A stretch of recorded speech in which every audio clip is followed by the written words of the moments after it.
The Radio Memories Network is brought to you in part by Liberated Syndication, podcast publishing made easy, libsyn.com. That's libsyn.com. The Radio Memories Network welcomes you to the earliest days of radio. All this is still ours today through the Radio Memories Network.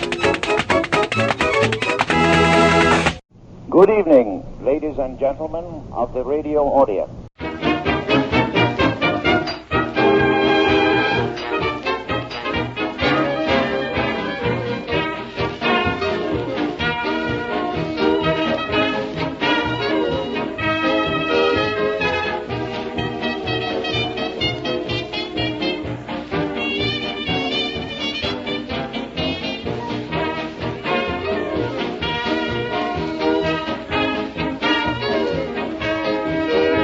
Hi, everyone, and welcome once again to Radio Journeys. I'm John Grimmett, your guide each week as we go back into the radio of 1930s and 1920s. You know, each week here on Radio Journeys, it seems we have another great breakthrough in our research into old radio, and last week was no different. Thanks to resources such as online newspaper archives, we've been able to track down a lot of dates and times for radio programs that we never were able to find before. Now, our good friend Jim Widner, who also hosts Adventures in Radio and the Radio Detective Story Hour here on the Radio Memories Network, sent me some very interesting clippings indeed, which he was able to get over one of those newspaper archives available online. These clippings come from the Los Angeles Times in 1931 and 1932, and they're all about Chandu the Magician. Now, I told you last week that Chandu the Magician originated in March of 1932. Some other radio historians have also said that it originated in October of 1932. Well, what Jim Widner found in a Los Angeles Times clipping from 1931 will force everybody to recast their ideas about the origins of the show. Jim sent me a clipping from August 4, 1931, and it turns out that Chandu the Magician was slated to debut as a radio show on that date. Wayne Whitman played Chandu the Magician, and it was to be presented over KHJ at 7:45 p.m. It was to be the first of a daily new mystery, combined with romance and magic, in which Chandu prevails over the powers of the Orient and evil in a most thrilling and diverting fashion. According to the newspaper clipping, the feature is to be replete with the heroines, heroes, villains, and sneaky musical seducements of Raymond Page and his orchestra. And Raymond Page was quite a mainstay of mutual radio in those early days. So there you have it, a date of August 4, 1931, as the debut of Chandu the Magician. Well, we are featuring Chandu the Magician again tonight, the fourth of our episodes. This one from April 13, 1932. The one we heard last week was the episode from just the night before, April 12, 1932, and it was scheduled on that night for 8 p.m. on many stations. And so tonight also we can assume it was scheduled for 8 p.m. Of course, those times would have varied depending on the time zone and possibly even the station. And what else will we be hearing tonight? Well, the second surviving episode of Joe Palooka. There are only 2 known episodes to survive. There is one circulating out there that claims to be episode 7, but in fact that is the same as the episode we're going to hear tonight. It's the story of actress Delia Bennett and a boxing friend of Joe's who falls in love with her, and how Joe tries to rescue him from what could become a major heartbreak. Now, Joe Palooka, you see, was a cartoon character in newspapers in the 1930s. In fact, he continued right on up until the 1980s in the newspapers, but he was immensely popular in the 1930s. He was a good guy, a boxer who supposedly didn't have too many brains, but he had a giant heart. The shows were quite charming on the radio and got some good reviews in the newspapers of the day. We're going to start out tonight's show, though, with another episode of The Family Doctor. This will be episode 4 of The Family Doctor, and then we're moving into another presentation of The Misadventures of Cy and Elmer. We've taken a couple of weeks off from Cy and Elmer, but tonight those 2 comical sleuths return with episode 23. And so tonight's lineup looks like this. From April 13, 1932, Chandu the Magician. From April 14, 1932, Joe Palooka, Episode 2. But starting out with 2 undated episodes, the 4th episode of The Family Doctor and yet another episode of the Misadventures of Cy and Elmer. So there you go, 4 great episodes, 4 great serials. Historic radio from 1932. Now I'll be back in about an hour with some closing comments, including some responses to some emails I've received recently. I'll see you then. Enjoy. And this is KHJ, the Don Lee Station, Los Angeles.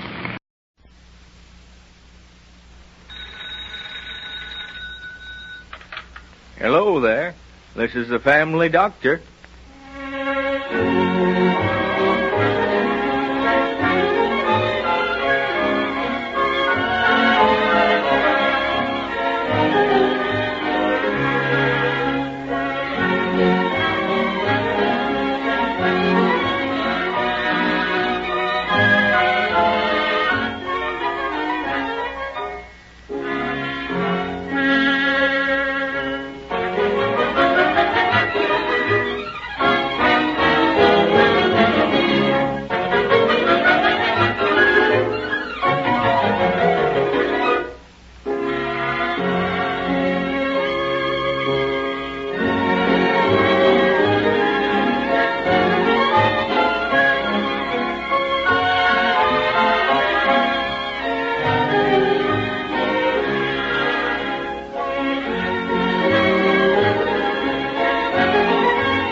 This is kind of fun, isn't it, Grant? Walking in the rain. Yes, it is. But you better take a mustard foot bath when you get home. This is just like old times, isn't it? Old times? It rains every year, doesn't it? Remember that winter we spent in Chicago while you were doing your postgraduate work? Yep. Remember how we used to stroll up and down Michigan Boulevard in the rain? Yes, but...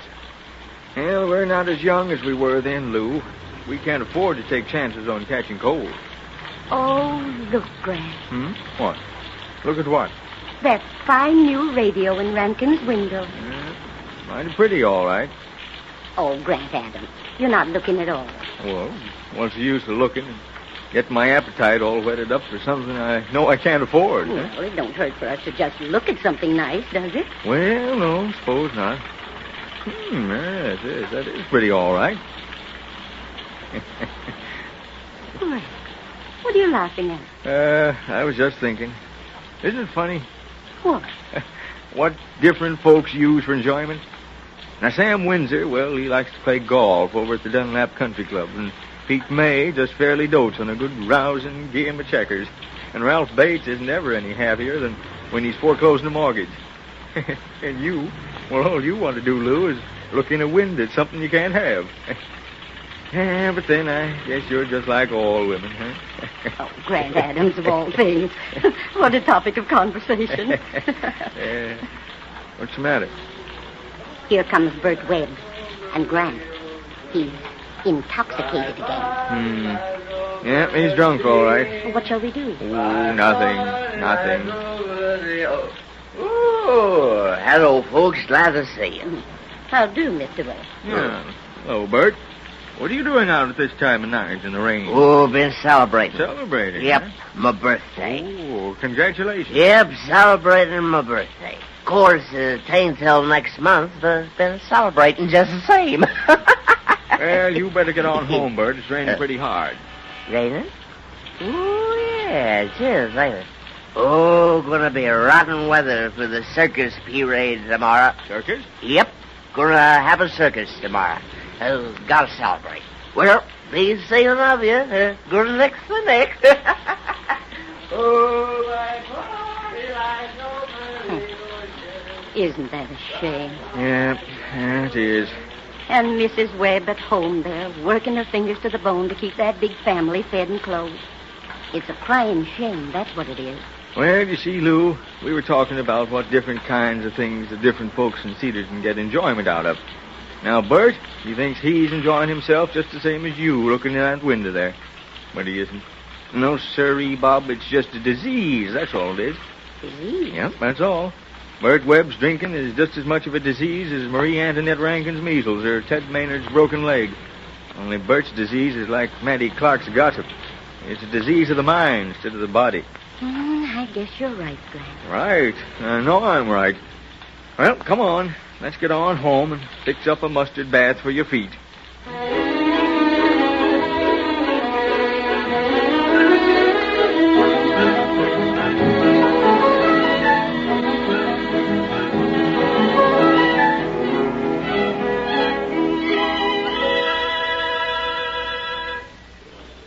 Now, don't lean out of that window too far, Lou. I can't imagine you not knowing there was going to be a circus parade today, Grant.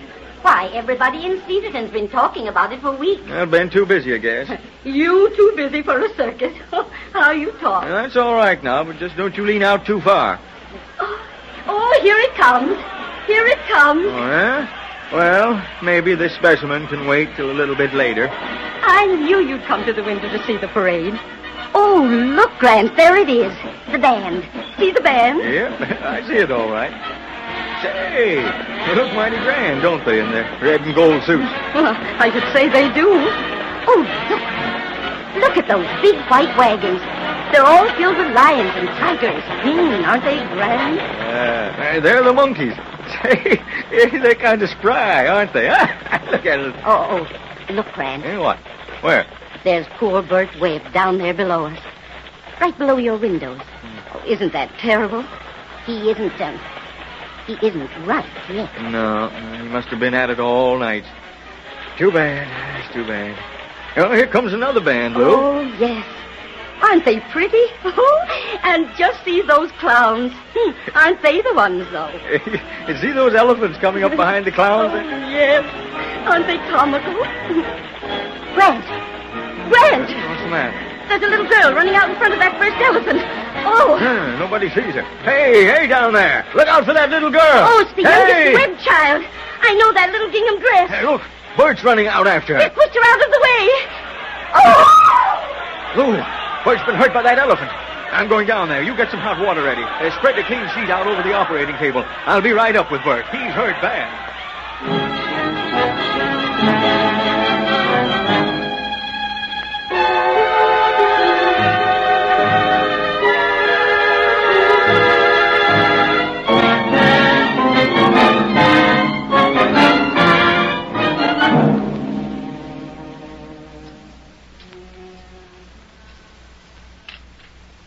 More packing, please. That's it. Read the respiration. 25. More oxygen. Blood pressure? 110/70. Pulse? 90. I can't stop this hemorrhage. More packing. Respiration and pulse? Respiration, 33. Pulse, 110. Go out and talk to his wife. You can't do anything more in here. Very well, Grant. I'll come right back. Oh, Mrs. Adams. Is Bert all right? Has Dr. Adams fixed him up yet? Now, Mrs. Webb, you must be quiet. You mustn't speak too loud. The doctor is doing his best. Yes. Mr. Webb is holding his own so far. Holding his own? I know what that means. It means nothing can be done for him. Oh, he's dying. He's dying. Mrs. Webb, please, sit down. I want to go in there. I must. Bert needs No, me. he doesn't. He needs surgical attention. He must have it. You would only be in the way, Mrs. Webb. Oh, yes. Yes, I know you're right. Of course you're right. Oh, Mrs. Adams, what would we do here in Cedarton without the doctor? Isn't he a fine man, though? Yes, he is a fine man. And he's going to bring my Bert back to me. I know he is. Yes, of course he is. Now, you sit down again, and I'll be back just as soon as I can and tell you how Mr. Webb's getting along. Oh, thank you, Mrs. Adams. Thank you so much.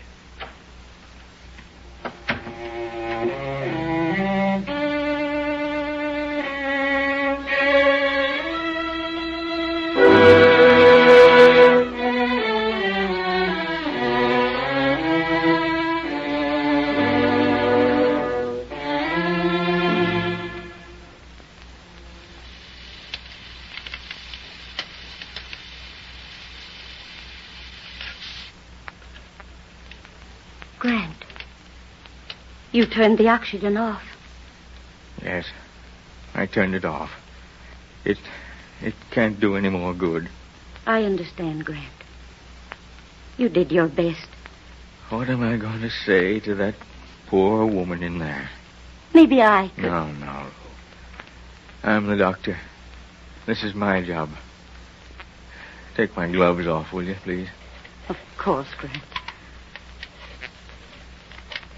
Thank you. Well, it has to be done. Lou, will you come out with me? Of course I will, Grant. Thanks. I need you. Dr. Adams, is Bert all... No. I can see by your eyes. Oh, Bert.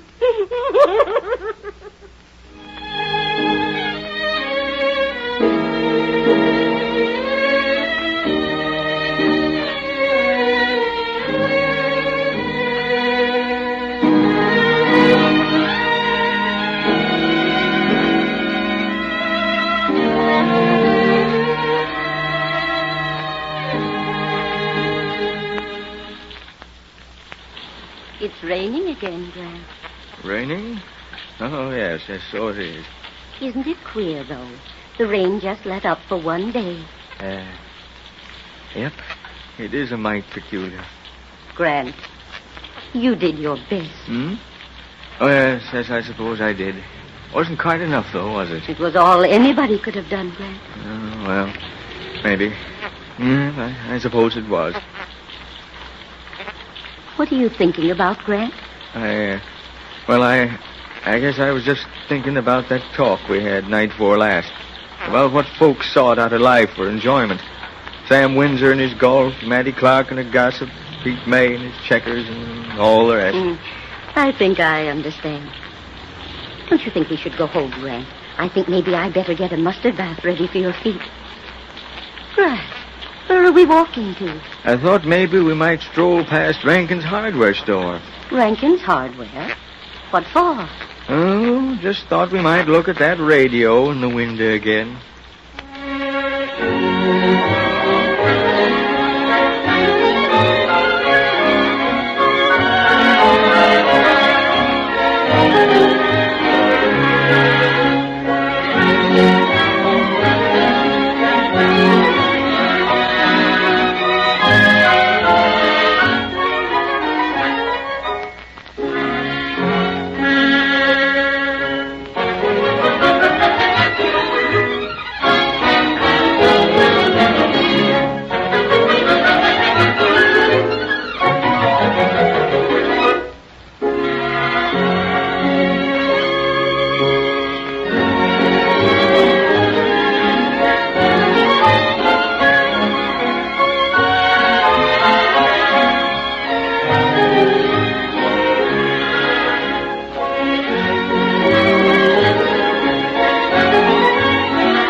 This is the family doctor. I'll be in to see you again right soon. Goodbye.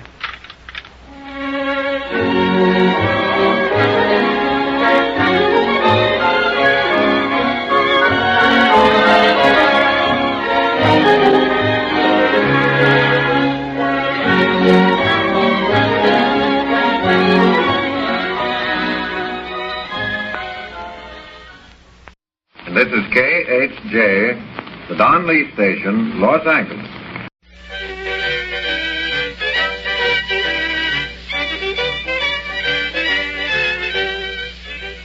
The Misadventures of Cy and Elmer.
couple of old boys that learned their detecting from a correspondence school, Cy and Elmer are certainly getting their money's worth on this case.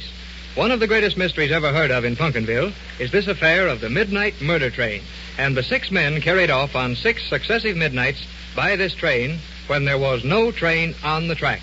The sheriff has joined forces with the mail-order gumshoe experts, and we now find the 3 of them hidden in the grass on the high bank over the section track, from which our brave detectives took the flashlight pictures that may prove so valuable. It is nearly 12 midnight, and the officers are making last-minute plans for anything and everything to happen on the stroke of 12. Well, Si, here we are again. Just where we was last night at the same time. Yes, we be, Elmer. Just what time is it, Sheriff? Well, let's see. It's exactly 9 minutes of 12. Just 9 more minutes till trouble. My goodness, we've been here 2 hours now, and we ain't seen nothing yet. Well, of course, my eyes ain't so good. Oh, your eyes. What your eyes got to do with it? Cat couldn't see nothing here tonight. That's right, Elmer. Well, it is one of the darkest nights I ever saw. Yes, sir, the very darkest. Are you getting kind of nervous, too, Sheriff? Me and Si got some nervous last night ourselves, you know. I'll say we did. Waiting out here ain't just the most pleasant thing in the world. Must have been pretty weird for you boys last night, but, well, I'm afraid it won't be repeated for no benefit of mine. What makes you think that, Sheriff? Say, that train's been coming through here just on a stroke of 12 midnight for 6 nights hand running, ain't she? What's going to stop her from running tonight? Yeah, it was just this quiet last night, Sheriff. Yes, sir. Weren't a sound till exactly 1 minute till 12 o'clock. Then we heard that train whistle away off. Yeah, and she was coming fast. And at 12 o'clock, she went right under us here. And I'll bet she comes again tonight. Yeah, and I'll bet she don't never run again. Now, whoever was running that train... Hey, Sheriff, you said you didn't believe there was no train. Well, of course I don't think there really was a train. But somebody made you boys think there was. And he won't be here tonight. We'll catch him if he is, won't we, Elmer? Certainly ought to get him with all 3 of us here. And them there big flashlights. Plenty light comes out of them. This one is as big as a cannon. Biggest lights I could find. Yeah. And whether we hear anything or not, at 1 minute till 12, we gotta sweep them all over the ground they'll cover. Sweep them? Yeah, you heard me. Sound like a broom, Sheriff. Never mind about brooms. Now, you'll be right here where you was last night. And I'll be over across the cut. And when I turn my light on, cut loose with yours. Is it all right for us to be talking like this, Elmer? Well, maybe we ought to keep still, Si. Because somebody could be hearing us if they sneaked up right careful like. Yeah, let's quit talking, Sheriff. No need to worry about that, boys. You were on this side of the track last night. And we are safe in assuming that whatever happened was done from the other side. Yeah. And if this is some kind of a very spectacular and complicated trick, whereby an unusually clever illusion is created, why... I guess we're in the wrong place, Elmer. All that never happened. What do you mean there? How do you know it didn't? So you don't even know what them words mean. Go ahead, Sheriff, go ahead. Put in little words so I don't have to draw pictures of it first sight. Now, Elmer. Well, whatever happened was on the other side of the cut. Or you boys would have caught on to the trick. And while I gotta admit I ain't got the faintest idea how it was done, I'll bet we find your train when daylight comes. Find a train? Where do you think it's hid, Sheriff? Sheriff don't mean no train's hiding sight. He means what we thought was a train. Yeah, well, I won't never give in that there wasn't no train. Sure took that train to heart, didn't you, Si? Yeah. Sure did. Well, I wish it would happen tonight, so I could hear what it was like. It was like a train. Yes, sir, so much like a train that I reckon it was a train. Yeah, I reckon kind of double it was a train. Elmer, you said you knew it couldn't be a train because you found Pat's hat on the track after it went past. Well, something went past. Say, will you hush up, Si? What time do you make it now, Sheriff? Well, I'll hold my hat over the light. Well, let's see. Now. It's just 6 minutes to midnight. Only 6 minutes. That means only 5 minutes till we hear that train whistle, Si, if she's coming. Yeah. And I ain't so sure she ain't. It's all ready to set an office in Pumpkinville. All right, sit there and say there ain't no midnight train on this track, but when you set out here in the dark, waiting for midnight to come, well, say you can feel that train right up the middle of your back. You see, Sheriff, Elmer can feel it, too. Now, look here, boys. That ain't no way to be talking to me. I'm the sheriff. And if folks thought I'd believe a story like that, well, it wouldn't help me none on Election Day. You ain't so sure at that, are you, Sheriff? Certainly ain't so sure. What if it does come through tonight, Sheriff? I'll tell you, it won't come through. But, well, if it does, well, nobody is going to disappear. because none of us are going to walk up that track to meet it. Well, you could walk up the track, Sheriff. Yeah, say that's the idea, Sheriff, and me and Si watch it, just like we did Pat, you know. Yeah, how's that, Sheriff? Nothing doing. You boys watched Pat last night, didn't you? Yeah, we tried to. Yes, but with these big flashlights, why, we could have seen what happened to him. Now, look, Sheriff, you get right down on that track at 1 minute till 12, see? And we turn them lights on when we hear the train a-coming. Yes, sir. And then we can see what happens to you. Now, wait a minute. Not by a jugful you ain't going to see. 6 men have been lost that way now. And Hank Hawkins ain't going to be no number 7. Why, Sheriff Hank Hawkins, I never thought you'd be scared. Well, I should say not. My goodness. Idea of a sheriff being scared of something he's plumb sure ain't going to happen. Oh, shucks, Si. You know, a sheriff ain't so darn brave after all. No, don't look like it, Elmer. Now, wait a minute. Don't you boys go to getting a lot of ideas about the sheriff. It ain't that I'm scared to go down there. No, sir. But you boys wouldn't know what to do if anything did happen to me. Why, I'm the general of this here outfit. I always wanted to be a general. You're a general nuisance. Oh, Elmer. I don't blame you, Sheriff, if you're scared there, Si. Anybody with sense would be scared plenty. Oh, I'm getting the nervous, jumping, hopping jitters. What time is it? Well, in about 4 minutes now, your train will be here. If it's a-coming, which it ain't. I'm going down that path and up on the other side of this cut. You better stay right with us, Sheriff. Certainly had. And if anything happens, why, we'll be together anyway. And it's a-going to happen. That's just the reason we can't all be together. Now, if anything does happen, we gotta be scattered out so we can see everything on both sides of this here track. Now, if you boys had been right smart last night, you could have split up and caught this fella then. Split up? I wouldn't be alone out here at midnight for nothing. Well, of course, I thought of that last night, and well, if I'd have had anybody beside with me, we could have done it. But, I knowed he'd faint the minute I left him alone, so, well, I had to stick with him, didn't I? Elmer Peabody, Esquire. You was just as scared as I was. Now, look here, boys. Quit fighting. Now, be sure you understand the plan. Well, all right. Me and Elmer got to wait right here till we see your flashlight come on. Ain't that it? Yes, and just as soon as we see your flashlight come on, we turn ours on and look all over the side of the track, and then we turn the light down the section car, and then we turn it over to your side. Yeah, well, if we're going to do all of that, we'll have to do some high-tone wiggling of that light. That's the idea, boys. Now, remember, don't turn on your lights till you see mine go on. You hear me? Yeah. Well, I'm off now. Yeah, all right. Better get them lights out of your pockets and all ready. Now, look sharp now. Yeah, say, you better go kind of careful down that path, Sheriff. He's pretty steep. My goodness, Si, that sheriff's got a lot of nerve going over the all by himself at that, ain't he? Yeah, he ain't so brave. Looks braver than some folks I know. Don't see you going over the all by yourself. Yeah. What time is it, Elmer? Oh, never mind the time, Si. All we got to do is to watch for the sheriff turn on his light now. Well, we could look at our watch, couldn't we? Oh, I suppose you'll beller till you find out. Now, hold your hat down here. Hold it down here. Yeah. Come on, while I cover this flashlight with my hand. Hold it down into the hat. Hello, just a minute. There she is, Elmer. Well, get your head back out of the hat so I can see, will you? Oh, yeah. What's the time, Elmer? Well, it's, why, Si, in just 1 second it'll be 1 minute to 12. I know something awful is going to happen. Yeah, maybe 12, maybe won't. But there ain't nobody on that track going to get hurt nohow. And that train ain't going to come jumping up on this high bank to get us. I can't see nothing, Sheriff Elmer. Certainly you can't. But he's over there in his place by now, and just at 12 sharp, his light is coming on, Si. He said 1 minute to 12. Did he?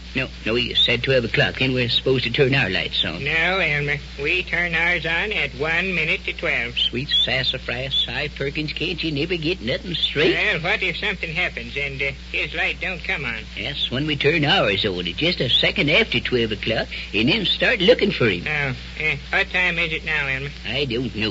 Why don't you look? The time's getting too close. Listen, Si, listen. I don't hear nothing, Elmer. Well, I don't either, and it's just about a half a minute till midnight. Then the train... Si, the train ain't going to run tonight, I'm telling you. And that darn sheriff was right once more, I guess. Yeah, I'm afraid so. Elmer. What? There it is. What? There it is, Elmer. Where? There it is. Oh, shuck you, Ninny. I can see as good as you can. Sheriff's got his light on. Now, get yours going. Get it going there, Si. There's mine on now. Now, there's mine on, too. All I can see around here's a lot of dry grass on this bank. Wait a minute. Look, Si, look. Look at the sheriff's light over there. Yeah? He's pointing it up in the air. What? Up in the air. And he's pointing it at something. Oh, Elmer. What? Look at that. I see it, Si. Look. and the sheriff's got his flashlight on it. Look, it's right up there on the top of that big telegraph pole. The midnight train did not make its regular run, but what has the sheriff found on top of a telegraph pole? Your announcer will tell you when you may hear another episode of Cy and Elmer over this station.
This is KHJ, the Don Lee Station, Los Angeles.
A member of Chandler's secret brotherhood comes to Chandler's hotel on the edge of the desert and tells Chandler he has waylaid and searched a messenger who was taking important papers to the sinister Roxor. He brings the papers to Chandler, but to their dismay, the stolen records of Robert Regent are missing. The present act finds Chandler and Princess Nadia in the secret room in the pyramid. Chandu, the magician. How cool it is in here. I sometimes think old Khufu and the rest of them were trying to build burial places where they would at least keep cool after they were dead. You still find Egypt uncomfortable after all your years in India? Oh, I'm used to it, of course, but I still don't like the climate. And your sister, does she like Egypt? Yes, and of course the children are so fascinated by the country itself. But they don't think of the heat. Ah, but you should see California, Nazi. There's the perfect place to live. You sound like one of those tourists who comes to see the pyramids and says, "Oh, yes, yes. This country is all right, I suppose, but give me good old Boston." Oh, my dear Naji. No man from Boston ever used such an expression. Perhaps not, but you know what I mean. Well, I still say you must come over to California and visit us someday when this business is all over. Dorothy was talking about it last night. You and your sister are very kind, and perhaps we. She must find it very dull with nothing to do but explore this pyramid while you and I discuss this business of ours. I bring her and the children out here from the hotel because I hate to leave them there without me. So many things have happened to us. Oh, I know. And she feels that she is helping you by seeing that you have no more worries than necessary. How composed she is, and yet she must be frantic with anxiety. Yes, I know she is. It's harder to bear this suspense, not knowing whether her husband is dead or alive, than it was to believe him really dead. You have had news for me? Yes. Good or bad? Well, some of each.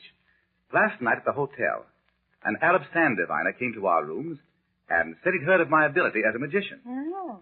I thought perhaps he might be a messenger from, well, you understand, and I let him in. He did some tricks of magic that were really wonderful. You can imagine how thrilled Betty would be. I should like to have seen her. Those sand diviners are remarkable.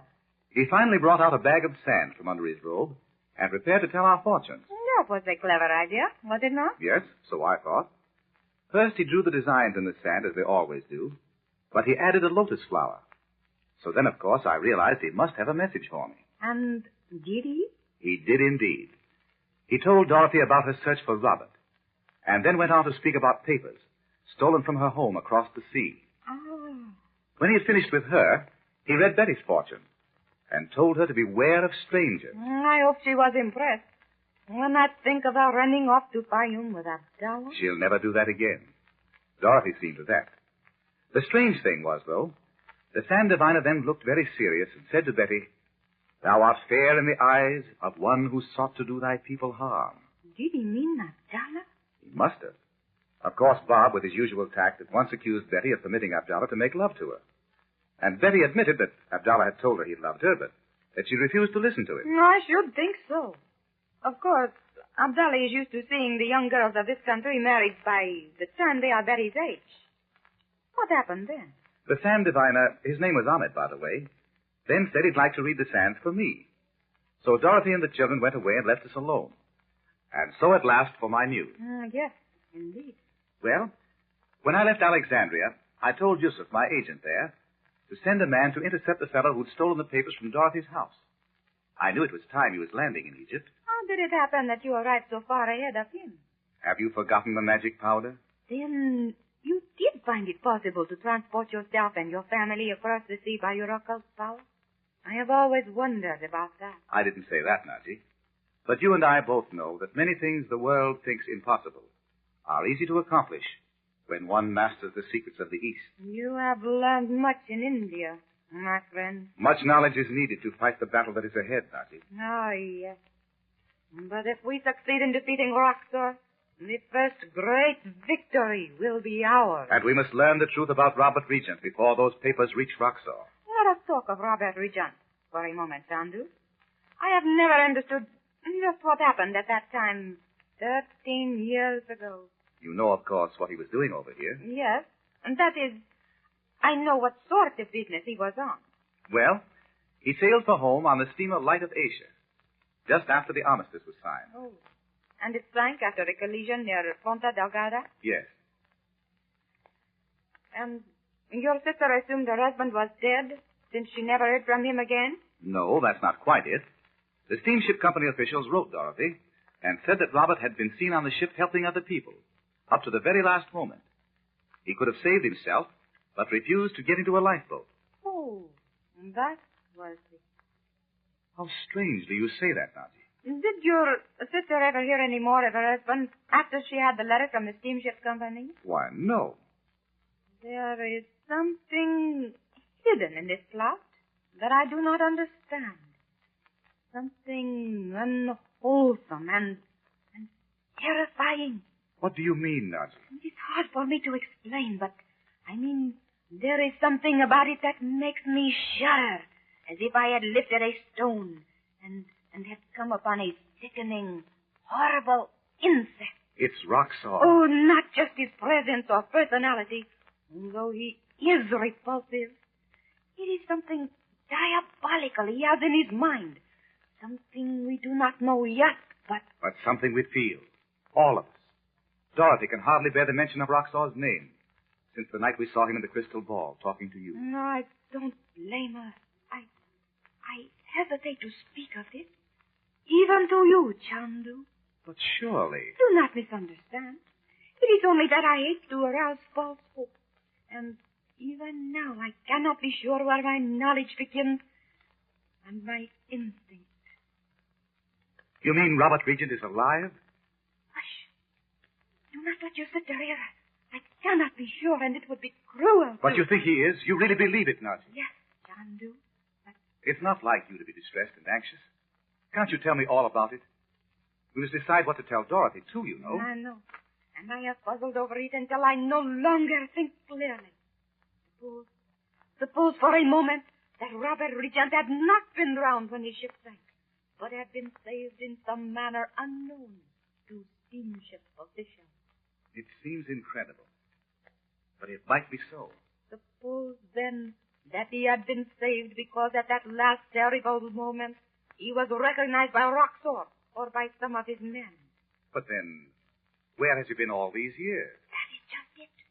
Suppose Roxor had a reason for keeping him prisoner. Do you know of any reason why Robert Regent should be kept from his family and his work for 13 years? His work, of course. His invention. The secret formula. Yes.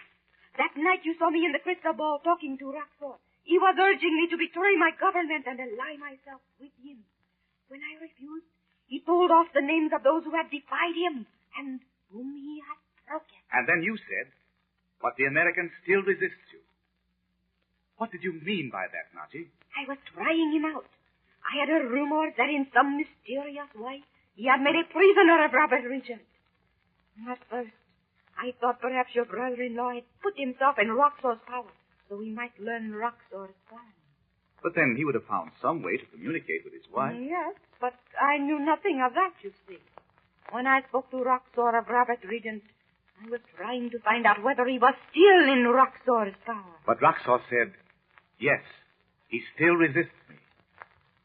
So why can't we be sure Robert is alive? Oh, that is what I cannot decide. Would it be that Roxor's mad dream has overbalanced his scheming mind? Perhaps Robert Regent is dead, and Roxor only thinks he is still alive. If this is true, then Roxor is nothing more than a madman. I wonder. Nadia, your mind is playing you tricks. You've been working too hard on this business. You are probably right. And if you are, Robert Regent is alive. Let's call Dorothy and tell her, shall we? Oh, but if I should be mistaken, it would... You don't know Dorothy, Naji. Years of sorrow have brought her strength. Very well, then. Call her if you like. Dorothy. Dorothy. Come here a moment, will you? What is it, Frank? Do you want the children, too? Not yet. Never mind, Bobby. We'll call you presently. Listen, Dorothy. Naji has something to tell you. Why, how queer you both look. Is it something about Robert? Yes, it is, Mrs. Regent. Oh, Chandu, you tell her. It's this. Naji has reason to believe that at the time we saw her in the crystal ball talking to Roxor, Robert was alive. Oh, Frank, is it really true? Is it, Naji? I can hardly believe it. Oh, how wonderful that you should have found him. Where is he?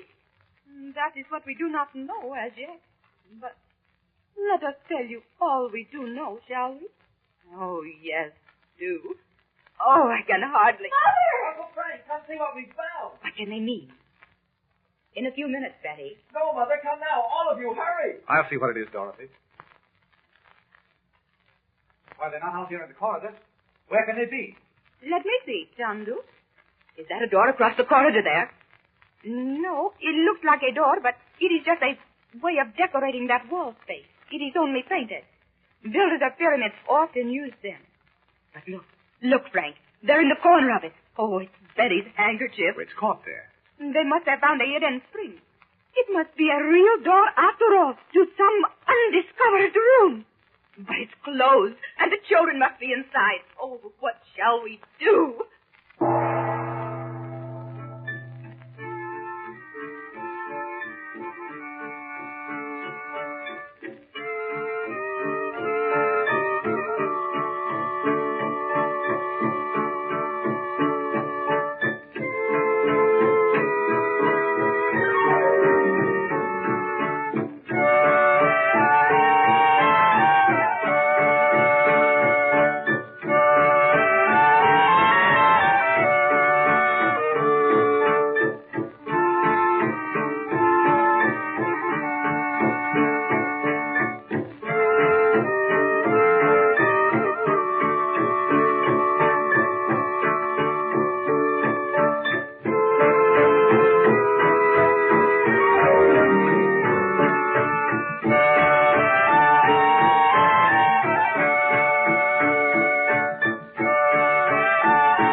And this is KHJ, the Don Lee Station, Los Angeles.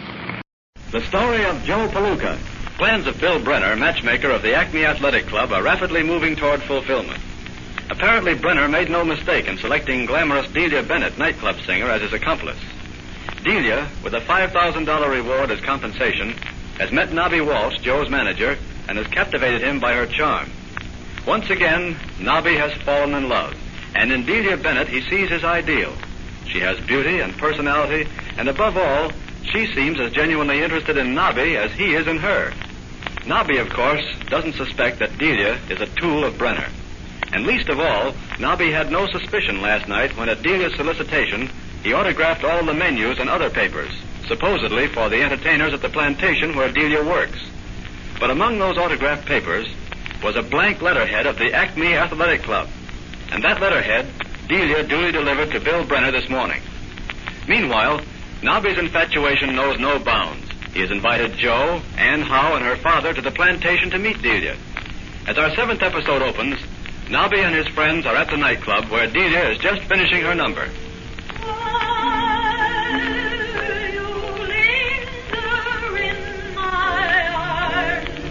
My lips will sigh, I love you so. Dream, the sweetest dream will ever know. Tonight the moon is high, the land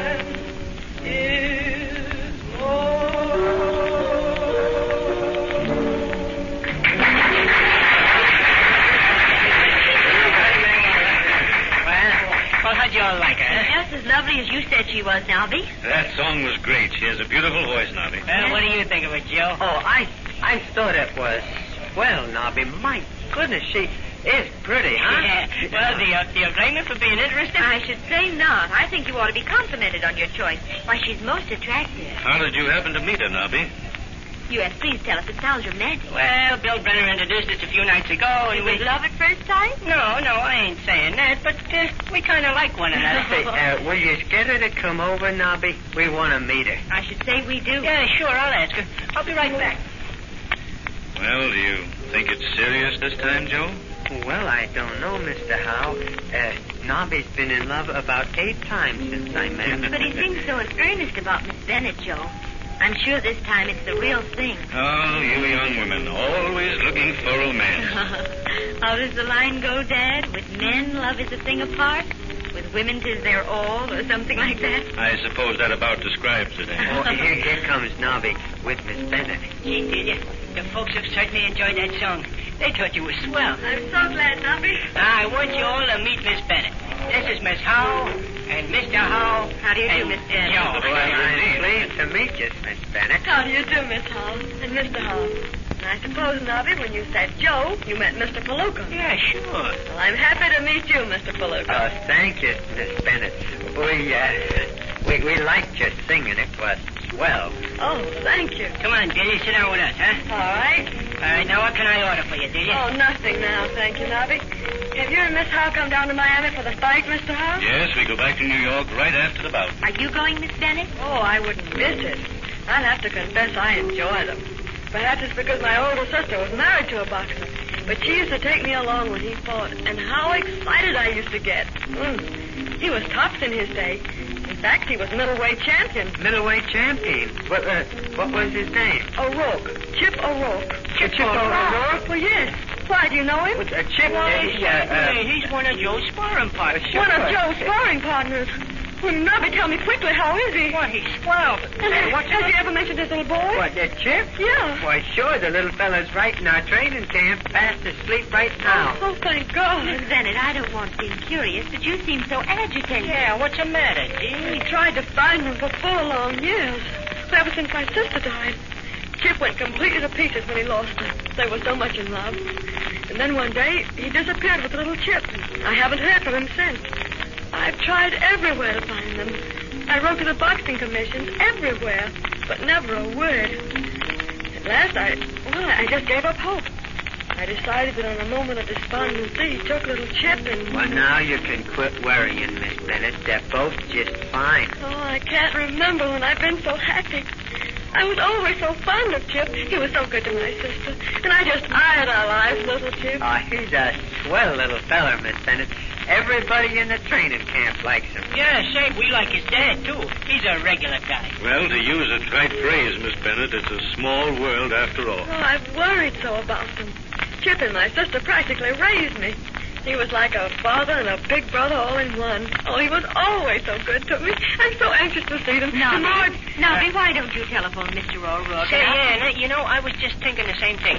I won't tell him what it's all about. I'll just tell him to come right over. All right.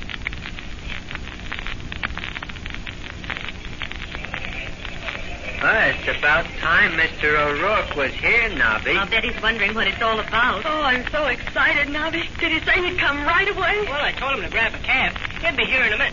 But wait a minute, there he is now, looking for me. Come on, Dee. Oh, please excuse us. We'll be back shortly. Go right ahead, Miss Bennett. I'm as excited as you are. Well, he still don't see us. Oh, he looks fine, Nobby. Yeah. Just the same old Chip. Oh, he's looking this way, man. Yeah. Oh, there you are, Nobby. What's all the excitement? Delia. Chip. Oh, Chip. Delia, dear. Gee, imagine finding you. Oh, gosh, Dee, I'm so glad to see you. Let me look at you. Well, where have you been, Chip? I've looked for you for 4 years. Chip, why didn't you let me know where you and little Chip were? It's been cruel. Yeah, I guess so, Dee, but it's a long story. Can't we talk alone for a few minutes? There's so much I Listen, want... Dee, listen. You and Chip go over to the table there. I'll get back to the folks, and we'll see you later. Thanks, Nobby. Tell me, Chip, is little Chip well? Oh, he's swell, Dee. A great little guy, and he's getting big. You'll see him tomorrow. Well, what are you doing here, Dee? I sing here. Not much of a job, but I guess I haven't much of a voice either. It's a living, anyway. Well, Dee, if you don't mind the question, where does Nobby Walsh fit into the picture? I just heard you calling each other by your first names. Is he an old friend? No, I just met him the other night. Is he that way about you, Dee? A little, I guess, Chip. And you? Well, Are you on the level with him, Dee? Well, sir, Chip, I just met him 3 nights I know, ago. Dee, but I overheard a newspaper guy at training camp say something about a girl Nobby was interested in at the plantation. You're her, ain't you? I suppose so. Listen, Dee. You lived with me and Mary from the time you was a little kid till you were 22. You never heard me once tell you what to do, did you? Chip, you were wonderful to me. Always. That's all right. You were Mary's sister. And you were a good kid, too. But now I gotta tell you something about Nobby. But, Chip... I've been on the bum for 4 years. Me and Chip's had tough going. Worse than that. We've slept in flop houses and barns and doorsteps. And sometimes we didn't have nothing to eat. Lots of times. Oh, Chip, but I didn't no. steal, and I was always on the level. Mary taught me that. And she taught you it, too. Well, anyway, I got in Miami a week ago with a kid, and I was flat broke. Gee, I couldn't get a job here nowheres, and I begged for one. Yeah, begged for one. If I'd only... Do you know what it is to see millionaires riding around in swell cars having a good time when your stomach's empty? And you got a little kid what's hungry, too? Listen, Dee, for the first time in my life, I wanted to go out and get some dough any way I could. And then I took one last chance, and I went over to the Palooka camp to try to get a job as a sparring partner. Go on, Chip. Well, Dee, there's still some real people in the world. And I'll put Joe and Nobby right on top. They've been... well, they've just been swell. I didn't know they came that way anymore. Afraid I've forgotten there are real people left, Chip. I don't see how you could, being Mary's sister. You even look like her. But I'm not like her, Chip. Down deep you are, Dee. It couldn't be any other way. Gee, you should have seen little Chip yesterday. Nobby took him downtown and buys him a whole new outfit. Suit, shoes, everything a kid needs. And when I try to thank him, he growls at me. I thought I'd done something wrong. And this morning, he hands me $200. He says it's an advance. Well, Dee, that's the way they are, both of them. And that's why I don't want to see Nobby get hurt. You know what I mean, Dee? makes you think I want to hurt him, Chip? A woman can hurt a man in more ways than one. You mean by leading him on? That's just what I mean, Dee. And I want you to tell me straight from the shoulder, are you just giving Nobby the runaround? Oh, Dee. You never lied to me or Mary when you were a kid. Chip. Oh, goodness. You're still my kid, sister. You'll always be that. Come on now. Let's have it. I can't. Not tonight, Chip. Tomorrow, Dee.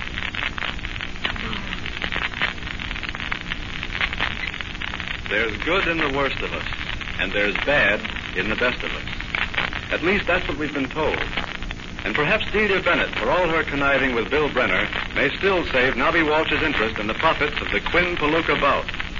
Listen for the next episode of The Story of Joe Palooka. Thank you. And goodbye now.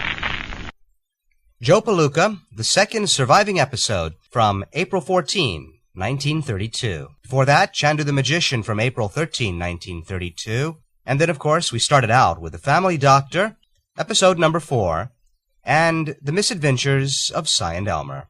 Well, I've gotten quite a few interesting emails from listeners recently, besides, of course, that great historical revelation sent by Jim Widner. And there was one other message I just wanted to share with you tonight of particular interest to all of us. There is circulating, and very easy to find for collectors on the Internet, a series called Frankenstein. Now, this is a 13-episode serial, sort of a mini-series, if you will, purportedly dated 1931. And one listener wrote in just last week asking about that series and wondered if and when we were ever going to present it here on Radio Journeys.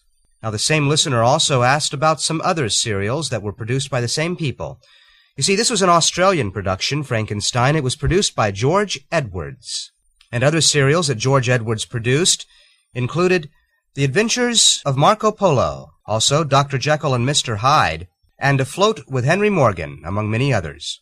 Now, those that I've just mentioned are the most commonly circulated among collectors over the Internet. Now, here's the problem with these shows. Most of them have been dated for collectors in 1931 or 1932, but recent research has shown that all of those dates are probably wrong, and that's why I'm not planning to present them anytime soon here on Radio Journeys. This also serves as a bit of a heads-up to listeners out there. Shows such as Frankenstein, which are quite fascinating indeed, were probably produced after 1935. Australian collectors out there will tell us that George Edwards didn't record any of his shows before 1935. It is quite hard to verify all of this, of course, but most likely Frankenstein was actually produced and recorded in 1937. That would also be the case for shows such as Afloat with Henry Morgan and Dr. Jekyll and Mr. Hyde, most likely produced in 1938. So if you're collecting these shows, downloading them from the Internet, or getting them by other means, just be aware of that dating problem with them. They were dated in the late 1930s, not in the early. Well, next week we have quite a bit more to present here over Radio Journeys. More of Omar the Wizard of Persia, as well as Chandu the Magician, both dated April 20, 1932. And, of course, 2 more of these great serials. I'll probably be presenting The Family Doctor once again, and most likely The Misadventures of Cy and Elmer. Now, coming up in just a couple of weeks from now or so, we're going to be playing Jack Binney's first full professional broadcast from May 2nd of 1932. That's coming up in 2 or 3 weeks here on Radio Journeys. So a lot of great radio as we move into 1932 on Radio Journeys. So I'll see you back here once again next week, everybody. Have a good week. This is John Grimmett, and you're listening to Radio Journeys. Bye-bye, everybody.